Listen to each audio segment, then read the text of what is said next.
One of the things that we get asked all the time, especially from college grads, is how do I get hired on sets? And look, I get it. We've all been there, that early stage where you're hungry, you're inspired, you're ready to dive into your work, but you can't quite figure out how to get your foot in the door. Open the door!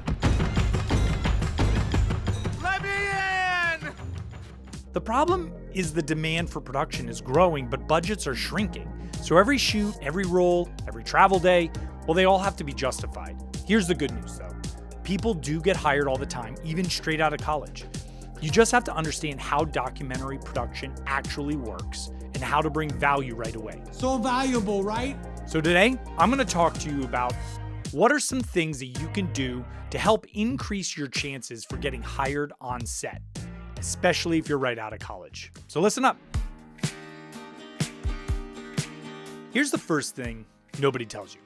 Most documentary sets are small, lean, and fast moving. This isn't Marvel. It's not Netflix, right? Most of the time, it's 3 people in a van with more batteries than they know what to do with. So when someone says, I just want to be on set, I always think, cool, but which set? Doing what? I don't know. Because set could mean carrying gear up 3 flights of stairs, keeping batteries warm in the snow, or recording wild sound in a noisy market at 5 a.m. So step 1 is understand the ecosystem. Documentary work lives and dies by adaptability. If you show up with a whatever you need attitude and mean it, you're already ahead of 90% of the new grads. So here's tip 1. Learn the unsexy stuff. Everyone wants to shoot or direct right away. It's awesome. It's totally cool. You should do it. But here's the truth. We notice the people who handle the unsexy stuff really well. Labeling media properly, keeping track of the releases, wrapping cables the right way, logging footage. Those small things, they're what keep productions alive. And the people who do them well, they get invited back. So if you're just starting out, learn the basics of set etiquette and production management. If you know how to wrangle media, prep cards, and make the DP's day easier, you've just made yourself valuable. Tip number 2, build trust before you build a reel. Trust me. When we're hiring, we're not just looking for skill, we're looking for trust. A doc set can be an emotionally intense environment. You're often in people's homes, hospitals, disaster zones, you name it. So professionalism and discretion matter as much as technical ability. Don't lead with, I want to direct someday. Lead with, how can I help your production run smoother? And show that you're trustworthy. Do things like be on time, follow through, stay off your phone. Don't post behind the scenes photos without permission. That's the stuff that gets you rehired. Tip number 3, say yes, but mean it. You'll hear this advice a lot. Just say yes to everything. Oh, yes. Yes. Yes? And yes, early in your career, saying yes opens doors, but you have to be intentional about it. Say yes to learning. Say yes to early mornings and tough days. But don't say yes and then bail, complain, or under-deliver, because people remember that. In documentary, word travels fast. If you commit, show up with energy, curiosity, and humility, that's the combination that gets you the call back for the next shoot. All right, guys, so those are some tips. Let's talk classic mistakes that rookies make. Yeah, okay, I did that. Rookie mistake. All right, mistake number 1 that I often see. Showing up to set trying to prove how much you know.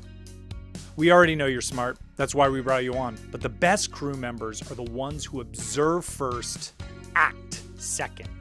Observe. Mistake number 2, being too cool for the grunt work. You might have a degree in film theory, but someone still needs to haul the C-stands. You know, when I was just starting out as a photojournalist, I had a boss who always led by example. He was this veteran guy, very calm, confident, never complained. And every time the hardest, dirtiest, and least glamorous job came up, he was always the first one to take it. He'd be out there hauling gear through the mud, climbing ladders, and doing the late night edit that nobody wanted to touch. And watching that, well, it changed the way I thought, not just about leadership, but about my own work. It made me want to do the tough jobs too. He didn't need to tell anyone what kind of work ethic he had. He just showed it.